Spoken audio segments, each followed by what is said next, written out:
Rammtants toimub sel aastal detsembri alguses juba 9. korda. See tundub minu jaoks mõnikord lausa uskumatu ja uskumatu just selle tõttu, kuivõrd suureks, ägedaks ja oluliseks see üritus meie kooli jaoks ja meie koolis on kujunenud. Rammtants sai alguse 2011. aastal. Mäletan, et sama aasta kevadel tuli juhtkonnalt õpetajatele üleskutse pakkuda välja ideid, kuidas koolielu siis elavdada või paremaks muuta. Ja mäletan oma kooliajast, et tantsuvõistlus oli üks aasta oodatumaid sündmusi. Sealt tekkiski siis idee, et ka Ramm koolis võiks midagi sarnast korraldada. See mõte pälvis tähelepanu ja nii me tasapisi alustasimegi. Esimene Rammtants oli hoopis teistsugune kui nüüd. Tegemist oli pigem sellise tagasihoidliku üritusega, kus laval oli umbes 10 etteastet. Õhtu möödus pigem rahulikult ja vaikselt. Siinsamas saalis oli ruumi ohtralt ja ülejäänud koolis laiutas tühjus.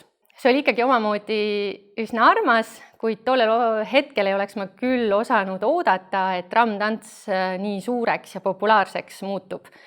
Nüüd teavad vist kõik rammikad, et tollel õhtul on saal pilgeni rahvast täis, et etteasteid on ohtralt ja et ka mõned nädalad varem juba elab terve kool Rammtantsu rütmis.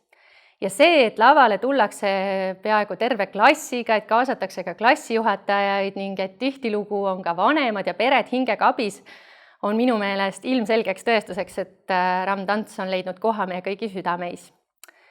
Lisaks nendele arvukatele tantsijatele, kes on aastate jooksul Rammtantsul osalenud, on absoluutselt hindamatu nende kümnete ja kümnete õpilaste, õpetajate, vilistlaste ja vanemate panus, kes on pühendanud oma aega ja energiat selleks, et Rammtants saaks toimuda, et see õnnestuks ja pakuks kõigile meeldejäävaid mälestusi.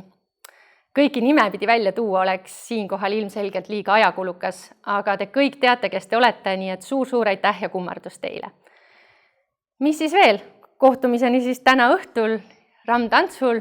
Kui sa ei tantsi, siis tule kindlasti vaatama, selleks, et aimu saada, kui ägeda üritusega on tegu ja selleks, et siis juba järgmisel aastal ise tantsijana lavale astuda. Kohtumiseni täna õhtul!